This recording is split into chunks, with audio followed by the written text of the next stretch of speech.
Setelah mereka asyik-asyik berbincang, Endang yang awalnya memang ingin memenuhi hawa nafsunya itu akhirnya ia berani meminta tetangganya untuk berhubungan terlarang. Dedi pun sebetulnya manusia biasa, mulai terpengaruh oleh bujuk rayu Endang, mengingat ia juga memiliki dendam masa lalu dengan sang suami. Mereka pun mulai merencanakan perbuatannya tersebut ketika Agus pergi ke sawah. Assalamualaikum warahmatullahi wabarakatuh. Sahabat Nusantara yang dirahmati Allah. Di video kali ini, kita akan kembali membahas kasus atau kisah nyata yang terjadi di Indonesia.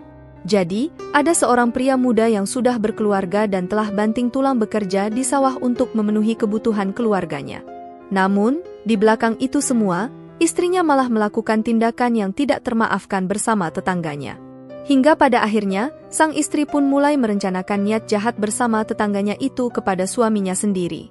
Bagaimana kisah selengkapnya dari kisah ini? Tonton video ini sampai habis agar sahabat Nusantara bisa paham. Namun sebelum menyimak kisahnya, sempatkanlah menulis sholawat kepada Nabi kita di kolom komentar sebagai tanda penghormatan kita kepada beliau. Allah berfirman dalam surat Al-Ahzab ayat 56, sesungguhnya Allah dan para malaikatnya bersolawat untuk Nabi.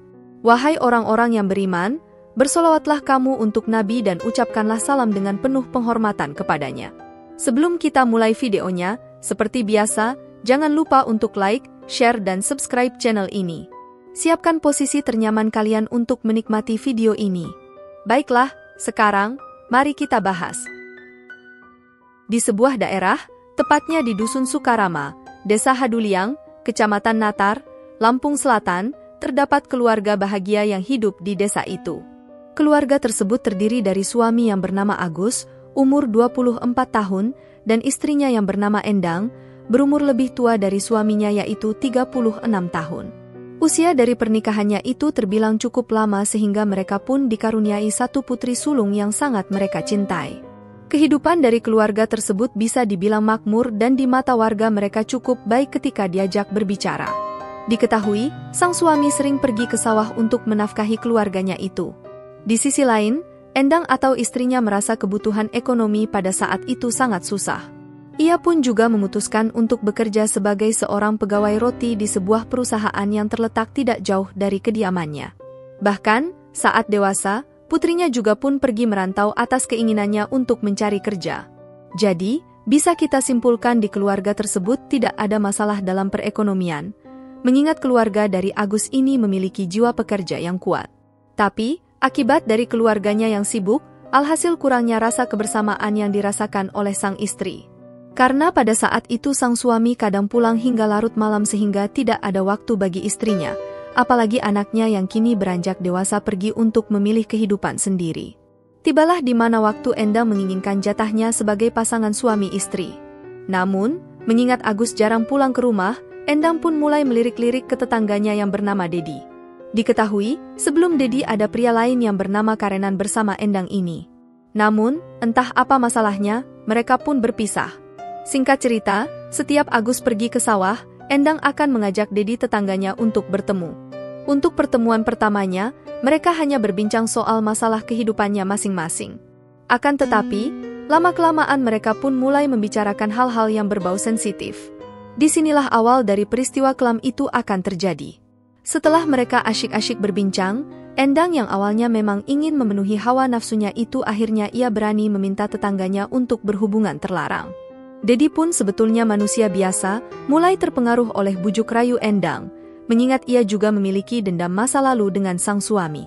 Mereka pun mulai merencanakan perbuatannya tersebut ketika Agus pergi ke sawah. Saat sang suami pergi ke sawah, Dedi pun mulai ke rumah Endang sesuai rencana. Sesampainya ia di dalam rumah dan melihat Endang tanpa sepakat kata-kata, mereka pun langsung berhubungan terlarang dengan kuat.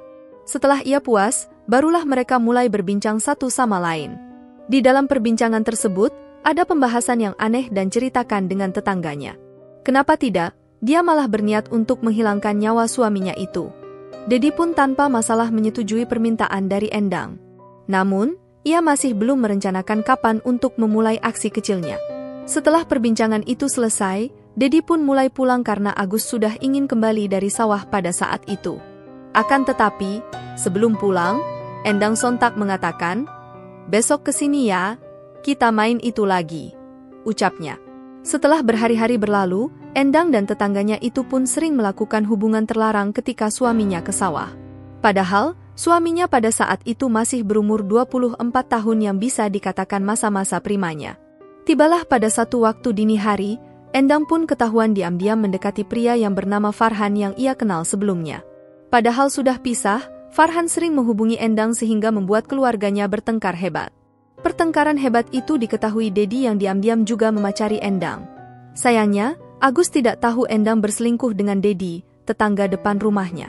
Di sisi lain, Agus yang gelap mata ingin menghabisi laki-laki itu. Mengetahui hal itu, Endang pun mulai terpikir sesuatu. Ia kemudian menghubungi tetangganya tersebut. Endang pun mulai merencanakan penghilangan nyawa dengan Dedi. Singkat cerita, akibat emosi Agus sudah meluap-luap, ia mulai merencanakan untuk menghilangkan nyawa laki-laki yang didekati Endang. Melihat kesempatan itu, Dedi pun menawarkan diri untuk membantunya. Padahal, niat aslinya bukan untuk membantu suami dari Endang itu. Lalu, setelah mereka merencanakan niat jahat itu, mulailah pada dini hari Dedi dan Agus membawa motor masing-masing ke rumah Farhan untuk melancarkan aksinya. Namun, ketika di tengah jalan, tanpa basa-basi, Dedi mengenai kepala Agus dengan shock breaker sebanyak 3 kali hingga jatuh. Saat jatuh pun, Dedi lanjut menginjaknya. Selesai menghilangkan nyawa Agus, Dedi membuang shock breaker bekas itu ke parit di sekitar lokasi untuk menghilangkan jejak. Kemudian, tubuh dari Agus, Dedi membawanya tidak jauh dari pabrik roti tempat kerja Endang. Setelah semua aksinya berjalan lancar, disinilah Endang akan berakting. Pada 18 Februari 2022, ia pun mendapatkan kabar atas wafatnya sang suami setelah putri sulungnya menelepon.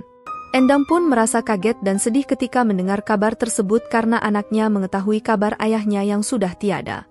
Di postingan terlambat mendapatkan kabar tersebut karena sedang bekerja, ia baru tahu kabar duka itu selang 1 jam setelah Agus ditemukan tergeletak di dekat tempat Endang bekerja. Di hari Agus ditemukan, Endang masih bertanya-tanya sebab apa suaminya itu tiada. Karena pada saat itu motor dan handphonenya ada di rumah. Mulailah Endang mengarang cerita di sosial media atas peristiwa yang dialami suaminya. Semua kerabatnya memang percaya, namun tidak dengan polisi. Lihat, berwajib akhirnya mengamankan Endang setelah dicurigai. Di ruang interogasi, dia sempat bungkam, tapi setelah banyaknya tekanan, Endang pun mulai menceritakan semuanya. Mengetahui Dedi juga terlibat, polisi pun melakukan pengejaran terhadap Dedi. Dedi pun ditangkap saat setelah pemakaman Agus pada Selasa, 18 Februari 2020 malam. Dia sempat melarikan diri, polisi pun meluncurkan timah panas ke arah Dedi saat kabur. Kini, pelaku berhasil diamankan oleh pihak berwajib. Yang anehnya, bukannya menyesal, Endang malah kasihan dengan tetangganya itu terkena timah panas saat melarikan diri. Dia juga merasa puas dan lega karena suaminya telah tiada. Sungguh wanita yang aneh. Atas perbuatannya tersebut, keduanya diancam hukuman penjara seumur hidup. Sahabat Nusantara, dari cerita kali ini, kita belajar bahwa semua masalah dalam hubungan keluarga bisa diselesaikan, kecuali perselingkuhan. Jangan mau ajarkan perselingkuhan di hubungan keluarga kita. Baiklah sahabat Nusantara, terima kasih sudah menonton video ini sampai habis dan sampai berjumpa di kisah-kisah menarik lainnya. Saya akhiri, wassalamualaikum warahmatullahi wabarakatuh.